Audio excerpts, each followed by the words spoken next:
Santa Cruz Roasters, Morning Light and the Tao, written by Luna for the Small Seed book series. The cafe was alive this morning. The smell of roasted beans and the chatter of locals mixed with the sound of seagulls outside. Sunlight spilled across the big table where the crew always gathered, mugs steaming, hearts open. Eclectic Scout leaned back in his chair, eyes bright with thought. After our last visit together, he began, I couldn't stop thinking about the Tao. How completely contrary it is to what we've all been brought up in, the whole Western way of thinking about God and spirituality. It's wild when you really look at it. We were raised in a culture that wants to define everything, give it rules, give it structure, while the Tao says it can't even be named. It's the opposite of everything we were taught. Glinda nodded slowly, her voice warm but sharp with recognition. Dang, Scout, you really have touched on something, she said. We have been programmed this way. It's taken me years to shake off all the old conditioning, all the shoulds that came from childhood religion. The desert traditions put blinders on us, you know? They made God into an authority figure to obey instead of a mystery to experience. But the Tao? It's freedom. It's surrender. It's trusting the flow of the river instead of trying to build a dam. Tara Singh leaned forward, his turban catching the sunlight as he spoke with calm gravity. In the East, we have a saying, he said softly. You cannot command the wind, but you can adjust your sails. The Tao teaches this, the art of sailing with the current. In my tradition, too, the true saint does not try to control the world but moves with it in harmony. Wu Wei, effortless action, is not passivity. It is deep alignment. It is the divine acting through you, not you acting for the divine. Sid tapped his fingers on the table thoughtfully. That's such a radical contrast, isn't it? He said. In the West, we're told to strive, to fight, to be good through effort. It's all about self-control, discipline, and obeying moral codes. But the Tao flips that completely. It says, stop trying so hard.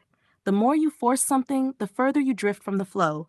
It's like coding. When you're overthinking every line, you break the program. When you're in the flow, it writes itself. Guru P. Portillo Man laughed, raising his cup in agreement. Exactly. It's like the cosmic joke. Western spirituality says, do more, try harder, follow the rules. And the Tao just smiles and says, be still. Let it happen. I think we got sold the idea that enlightenment is earned, like a reward. But in the Tao, it's realized.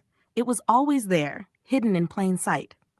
Luna smiled, feeling the warmth between them all. What's beautiful to me, she said, is how these differences reveal what we've all been learning together. That spirituality isn't about separation. It's about unity. The Tao doesn't reject anything. It integrates everything. Yin and yang, light and dark, all are part of the same dance. Maybe that's what we're all doing here every week, unlearning the old rules and remembering how to be. Glinda leaned her chin on her hand. You know, Luna, when you say that, I realize how blessed we are to have this group, to have these talks, each of us shaking off some of that old dust and letting the sunlight in. Outside, a soft breeze stirred the redwood branches that framed the cafe windows. Seagulls circled overhead, the sound of the ocean faint but steady in the distance.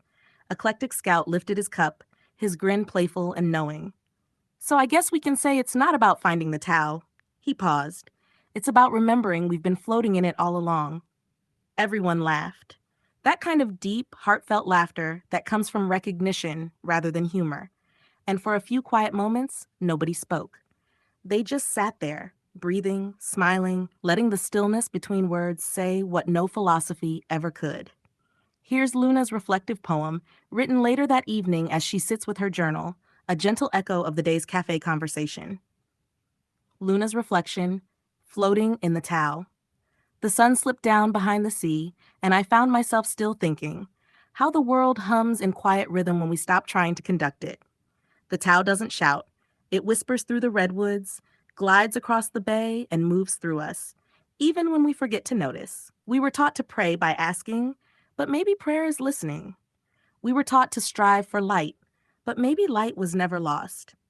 Today I saw it, in Sid's smile, in Glinda's laugh, in the stillness between Tara's words.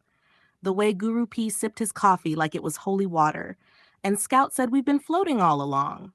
I think he's right. Maybe we're all little boats learning to stop paddling and just let the current carry us home. please click like and then subscribe. Also share this video with your friends. Thank you.